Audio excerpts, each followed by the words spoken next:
सारे लोग same pitch पर खेल रहे हैं। अभी केजरीवाल साहब का 2 दिन पहले का वो देखा होगा आपने, जय श्री राम कर रहे हैं ना, और अपने मंत्री का इस्तीफा दिया। क्यों? उसने बाबा साहब की 22 प्रतिज्ञाएं दोहराई।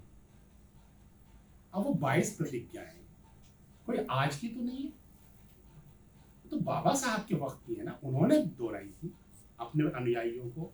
जब नव बौद्ध बनाया था तब उन्होंने दोहराई थी। और बाबा साहब अंबेडकर का फोटो तो मोदी भी अपने मंच से लगाते हैं। या तो मोदी ये कहें कि भाई मैं तो बिल्कुल मूर्ख हूं, मुझे तो पता ही नहीं था कि बाबा साहब की ये प्रतिज्ञाएं थी, इसलिए मैं फोटो लगा रहा था, और मुझे तो आज पता चला कि बाबा साहब ने उसमें ये कहा है उन प्रतिज्ञाओं में कि मैं ब्रह्मा विष्णु महेश को देवता नहीं मानूंगा, मैं गौरी गणेश की पूजा नहीं करूंगा, मैं हिंदू त्योहारों का पालन नहीं करूंगा। ये है उस प्रतिज्ञा में। तो या तो मोदी कहे मुझे पता नहीं था, या कहे कि मैं डेढ़ सियाना हूं, मैं होशियारी खेल रहा हूं, पता तो था लेकिन अब उसकी केजरीवाल के मंत्री ने कहा है इसलिए मैं अब नाटक कर रहा हूं कि ये तो हिंदू विरोधी है ये पार्टी। तो केजरीवाल को बजाय इसके कि अपने मंत्री का इस्तीफा ले लेते, उनको मंच पर यह बात बोलनी थी कि ये मोदी बताएं कि क्या वो 22 प्रतिज्ञाओं के बारे में नहीं जानते थे, वो मूर्ख हैं या वो शाणे बन रहे हैं। और पता था लेकिन अब चूंकि हमारे मंत्री ने बोला है इसलिए वो नाटक ये राजनीति खेल रहे हैं। तो मोदी बताए कि वो चालाक है कि मूर्ख है, बताए, घेर लेते उसको, और गुजरात में घेर लेते, अच्छे से हर मंच पे पूछते। उसकी बजाय केजरीवाल घबरा गए, हमको हिंदू विरोधी कह देंगे तो हम हार जाएंगे, और डर के मारे जय श्री राम का नारा लगा। What is this? इसी तरीके से राम मंदिर वाले मामले में कांग्रेस ने जिस तरह का रोल निभाया है वो शर्मनाक है। पूरा मामला भारत के कॉन्स्टिट्यूशन पर अटैक था, रूल ऑफ लॉ पर अटैक था, सेक्युलरिज्म पर अटैक था। भाई साफ साफ था, उसके एविडेंसेस हैं कि रात में ताला तोड़कर बाबरी मस्जिद का मूर्तियां जबरदस्ती रखी गई। जिस आदमी ने वो मूर्तियां रखी उसका इंटरव्यू है, आप देख लीजिए, राम के नाम आनंद पटवर्धन की जो बुक है, वो सॉरी डॉक्यूमेंट्री, उसमें वो कह रहे हैं मैंने रखी थी मूर्ति रात को तोड़ के। ये मुकदमा इस बात पर था बस कि मस्जिद थी, सीधी सच्ची मस्जिद थी, नमाज होती थी, और रात में इसने घुस के मूर्तियां रख दी। सुबह कलेक्टर आया, कहने लगा अच्छा हम हटवा देंगे, अभी रुक जाओ, ताला डाल दिया। और कलेक्टर ने कभी नहीं हटाया, और वो कलेक्टर बाद में जनसंघ के टिकट पर एमपी बन गया। उन्हीं का बंदा था, आरएसएस का। यह मुकदमा था। ये मुकदमा ही नहीं था कि राम भगवान है कि नहीं, राम यहां पैदा हुए कि नहीं। इस बात का फैसला कोई अदालत कर ही नहीं सकती। ये तो अदालत का विषय ही नहीं है। ये तो सीधा प्रॉपर्टी का विवाद था। और उस मामले में आप सब जानते हैं किस तरह से जज को सेक्स स्कैंडल में फंसाया ना, सेक्स स्कैंडल में फंसाया, उसको ब्लैकमेल किया, अपने पक्ष में फैसला लिया, और फिर उस लेडी को भी घर जाने दिया और जज को भी घर जाने दिया, जा भी तू भी सही, और फैसला अपने पक्ष में ले लिया और उसको राज्यसभा भेज दिया। इतना शर्मनाक है ये पूरा एपिसोड। कांग्रेस को ये कहना चाहिए था कि ये सेक्युलरिज्म पर अटैक है, रूल ऑफ लॉ पर अटैक है, कॉन्स्टिट्यूशन पर अटैक है। ऐसे कैसे गुंडे घुस के रात को ताला तोड़ के अपनी मूर्तियां रख देंगे और भारत का सुप्रीम कोर्ट उनके पक्ष में फैसला दे देगा। और कह रहा है, सुप्रीम कोर्ट कह रहा है कि हाँ, रात को ताला तोड़ना गलत था, मूर्ति रखना गलत था, 1992 में मस्जिद तोड़ना गलत था, लेकिन चूंकि आस्था का सवाल है इसलिए ऐसा करो, तुमको ना 5 एकड़ अलग से जमीन दे देते हैं, अरे मेरी जमीन है, आप कौन होते हैं मुझे यहां से हटाने वाले? आपका तो अधिकार ही नहीं है मुझे हटाने का। लेकिन वो हुआ, और कांग्रेस और जितनी भी so called non communal parties है, नॉन बीजेपी पार्टी, सब चुप, और बल्कि सपोर्ट कर रहे हैं। तो ये इसको कहते हैं मेजोरिटेरियनिज्म, बहुसंख्यवाद, कि आप मेजोरिटी में हैं इसलिए आप अल्पसंख्यकों को, कट गिनती वालों को आप दबा लेंगे, कुचल देंगे, कोर्ट को आप अपने लिए इस्तेमाल कर लेंगे, आप जुल्म करेंगे, जबर करेंगे। लोगों के मन में गुस्सा नहीं आएगा, असंतोष नहीं होगा, और फिर क्या करेंगे आप? फिर आप उन्हें और डराएंगे, फिर उनके घरों पे बुलडोजर चला देंगे, फिर कहेंगे कि ये आतंकवादी हैं, हो गए हैं। भयानक है। मतलब भारत की पॉलिटिकल पार्टीज का तो रोल इतना भयानक है, सब एक ही पिच पर खेल रहे हैं। भारत के अल्पसंख्यकों के लिए कोई आवाज नहीं उठा रही है पॉलिटिकल पार्टी, आदिवासियों के लिए कोई आवाज नहीं उठा रहा है, दलितों के लिए कोई आवाज नहीं उठा रहा है। अभी राहुल गांधी पदयात्रा कर रहे हैं, वहां से कोई पॉलिटिकल डिबेट खड़ी हो रही है सिवाय इसके कि वो गले मिल रहे हैं, वो उसको प्यार कर रहे हैं, वो उसको चूम रहे हैं। ये कोई पॉलिटिकल डिबेट है? वहां से आप दलितों के लिए आपने क्या बात कही, जाति पर आपने क्या बोला, आपने आदिवासियों के मुद्दे पर क्या बोला, आपने माइनॉरिटीज के राइट्स के बारे में क्या बोला? कोई डिबेट खड़ी करी आपने इस पूरी पदयात्रा में आज तक? कोई पॉलिटिकल डिबेट नहीं है। भारत की पॉलिटिकल डिबेट में से पॉलिटिक्स गायब हो गई है।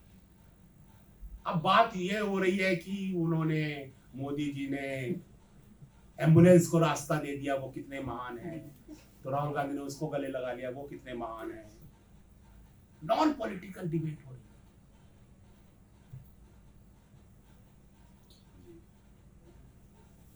तो ਤੁਸੀਂ ਜਿਵੇਂ ਦੱਸਿਆ ਤੁਸੀਂ ਨਕਸਲੀਏਟ ਇਲਾਕੇ 'ਚ ਰਹੇ ਹੋ, ਤੇ ਜਿਹੜੇ ਉੱਥੇ ਉਹਨਾਂ ਦਾ ਕੀ ਕੰਮ ਹੈ, ਉਹਨਾਂ ਦਾ ਕੀ ਰਿਐਕਸ਼ਨ ਹੈ, ਕੀ ਐਕਸ਼ਨ ਹੈ ਉਹਨਾਂ ਦਾ? देखिए, मेरा स्टडी आदिवासियों पर है, नक्सलाइट्स पर नहीं है। तो ਤੁਸੀਂ उस हाँ, उस इलाके में वो भी हैं, वो एग्जिस्ट करते हैं, और उन लोगों का ये रहा कि जब सरकार ने आदिवासियों के गांव जलाए और बार बार अटैक किए, तो नक्सलियों ने फिर आदिवासी यूथ को ऑर्गेनाइज करा सेल्फ डिफेंस में, और उनको सिक्योरिटी फोर्सेस का सामना करना सिखाया, जन मिलिशिया बनाया। तो सरकार जो ये कहती थी कि हम ये पूरा ऑपरेशन नक्सलाइट्स को खत्म करने के लिए कर रहे हैं, सरकार के ये जो पूरा ऑपरेशन था इसका नाम था सलवा जुड़ू, 2005 में। उस समय नक्सलियों की संख्या थी 400 पूरे इलाके में, और जब सरकार ने सलवा जुलूम चलाया और 650 गांव जला दिए और 20 बार जलाए, तो वहां के यूथ ने अपनी फैमिलीज को बचाने के लिए जन मिलिशिया का गठन किया। नक्सलियों ने उनकी मदद की और उनकी संख्या 50,000 हो गई, 400 से 50,000। तो हम ये कहते हैं सरकार से कि आपका जो ये दावा था कि आप नक्सलवाद को खत्म कर रहे हैं, वो झूठा था, आपने नक्सलवाद बढ़ाया। क्योंकि शांति आती है जस्टिस से। अगर आप जस्टिस दोगे तो पीस मिलेगी, इनजस्टिस करोगे तो पीस नहीं मिलेगी। तो वो है वहां, उनका अपना है। लेकिन सरकार क्या चालाकी करती है, सरकार ये कहती है कि जो कोई भी सरकार विरोधी है वो सब नक्सली है। तो वो ह्यूमन राइट्स ऑर्गेनाइजेशंस को भी नक्सल आउटफिट बोलती है, वो गांधीयंस को भी नक्सलाइट बोलती है। मेरे लिए तो सुप्रीम कोर्ट में कहा है, सुप्रीम कोर्ट का ऑर्डर है कि मेरे खिलाफ एफआईआर लिखो, मेरी जांच करो नक्सलियों से संबंधों की। मुझे नक्सली सुप्रीम कोर्ट बोल रहा है। Human rights organisations, Gandhians, Soni Sori का आपने नाम सुना होगा, सर टीचर थी, उसको 7 केसेस लगा के उसको जेल में डाल दिया, उसके प्राइवेट पार्ट्स में पुलिस ने पत्थर भर दिए। तो जो सुधा भारद्वाज विनायक सेन डॉक्टर थे, सुधा भारद्वाज वकील थी, सबको जेलों में डाल दिया, सब नक्सली है। जो कोई भी सरकार के जबर का विरोध करे, विकास के गलत मॉडल पर सवाल खड़ा करे, उस सबको सरकार नक्सली कहती है और उसके ऊपर जुल्म करती है। अब क्या करना चाहिए? देखिए, पहली बात तो ये कि डरना नहीं है, बिल्कुल चुप नहीं होना है। सरकार डराने की कोशिश कर रही है भयानक। ईडी, एनआईए, सीबीआई, कोर्ट, गुंडे, लिंच मॉब, व्हाट्सएप, फेसबुक, हर तरीके से डराने की कोशिश कर रही है, लोग डर जाए, और लोगों की हिम्मत तोड़ने की कोशिश कर रही है कि लोग की हिम्मत टूट जाए कि इनसे जीता जा सकता है। लोग ये सोचने लगे कि इनको नहीं हरा सकते, ये तो अजेय है। फांसीवादियों का ये लक्षण होता है कि वो सामने वाले की हिम्मत तोड़ देते हैं, तो अपनी हिम्मत नहीं टूटने देते। आपको ये कॉन्फिडेंस रखना है कि हम लड़ेंगे तो जीत जाएंगे, और इनसे डरना नहीं है, और इनसे लड़ना, इनको हराना है। क्योंकि लड़ाई किस चीज की है? लड़ाई है जिंदगी को बचाने की, प्यार को बचाने की, बच्चों की जिंदगी बचाने की, दुनिया की खूबसूरती को बचाने की, सामाजिकता को बचाने की, इंसानियत को बचाने की।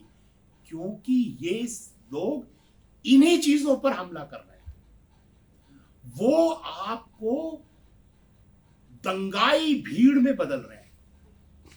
वो चाहते हैं कि नौजवान लॉजिकल ना रह जाए, नौजवान सवाल ना पूछे, नौजवानों को नफरती भीड़ में बदल दो। नौजवानों से कहो कि मुसलमान तुम्हारे दुश्मन है, उनसे कहो कि ये दूसरी जात वाले तुम्हारे दुश्मन है, ये बुद्धिजीवी तुम्हारे दुश्मन है, ये बुद्धिजीवी माओवादी हैं, और तुम्हारे सामने फर्जी दुश्मन खड़े करके आपको नफरती भीड़ में बदला जा रहा है, लिंच मॉब में। आप मारो, कत्ल करो, हिंसा करो, ताकि आप जेन्युइन सवाल ना खड़े कर सको, सरकार से ना पूछ सको कि बेरोजगारी क्यों है, अर्थव्यवस्था की बदहाली क्यों है, हमारा ये बुरा हाल क्यों है, बलात्कार क्यों बढ़ रहे हैं, असुरक्षा क्यों बढ़ रही है, समाज में भय क्यों बढ़ रहा है। आप सवाल ना पूछ सके, तो ये इस आपकी इंसानियत को बचाने की आखिरी चांस है। ये तो करना पड़ेगा, और कोई विकल्प नहीं है। हाँ जी, हाँ जी, बोलिए। सर, आपके अनुसार आदिवासियों के जीवन स्तर को बेहतर करने के लिए क्या मॉडल?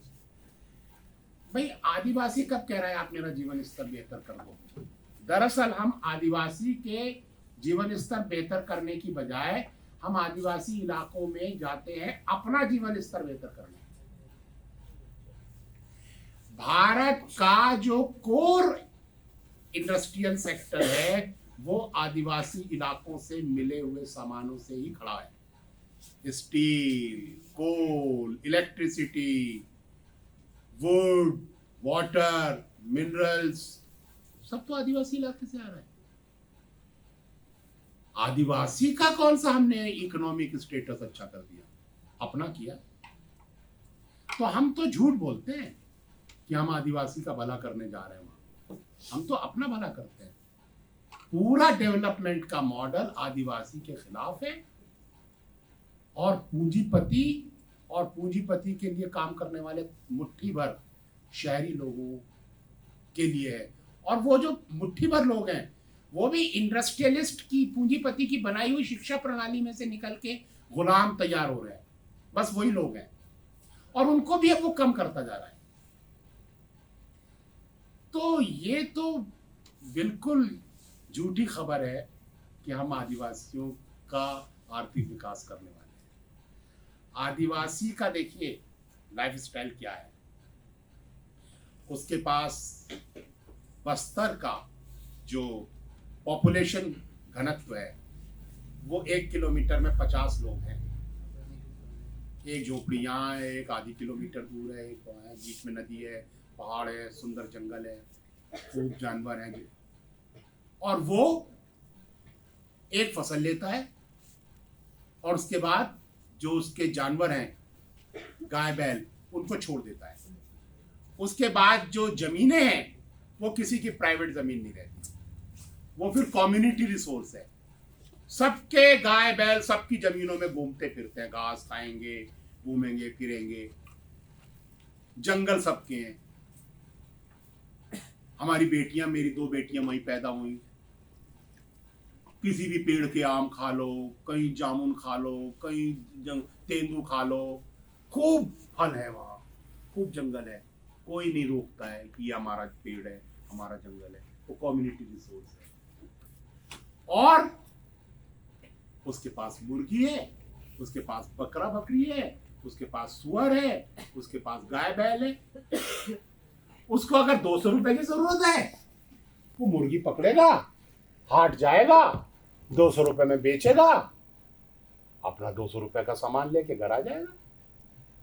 उसको अगर थोड़ा ज्यादा चाहिए, 4-5 हजार चाहिए, अपना एक बकरा लेगा, बाजार में जाके बेच देगा, 4-5 हजार रुपए ले आएगा, अपना वो काम निपटा लेगा।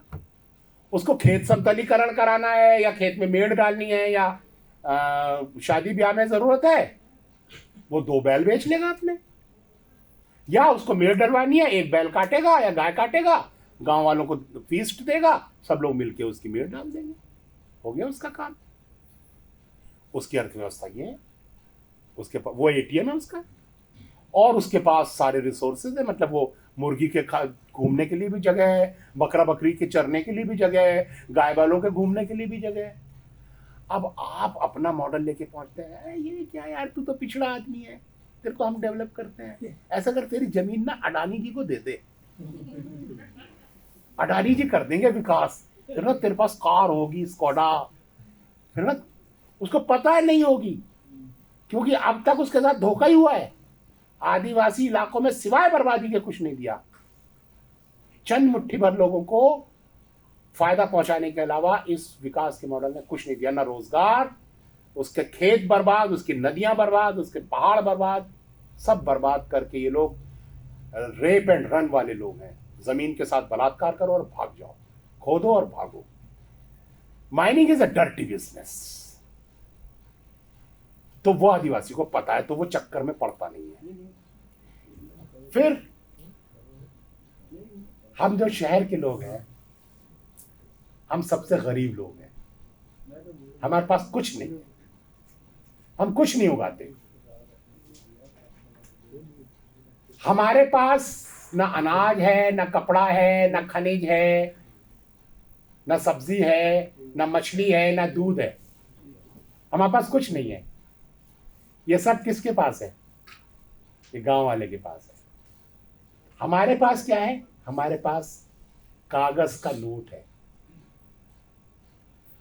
उस कागज के नोट की कोई कीमत नहीं है, ना आप उसे ओढ़ सकते, ना बिछा सकते, ना खा सकते। उसकी नोशनल वैल्यू है, झूठी वैल्यू है। आप लेकर जाते हो उस आदमी के पास जिसके पास रियल वैल्यू है, जिसके पास जमीन जायदाद खदान सब है। आप कहते हो ऐसा कर, इससे बदल ले, वो कहता है नहीं बदलूंगा। फिर आप अपने बंदूकधारी मजदूर भेजते हो कि बदलना पड़ेगा, नहीं तो हम तुझे मार देंगे। इसको हम कहते हैं free economy. This is called free economy. वो कह रहा है कि मेरे को तुम्हारे कागज के रद्दी नोटों से अपने खदानों को नहीं बदलना, जंगल को नहीं कन्वर्ट करना, तो हम उसके पास भेजते हैं CRPF, and this we call free economy. ठीक है।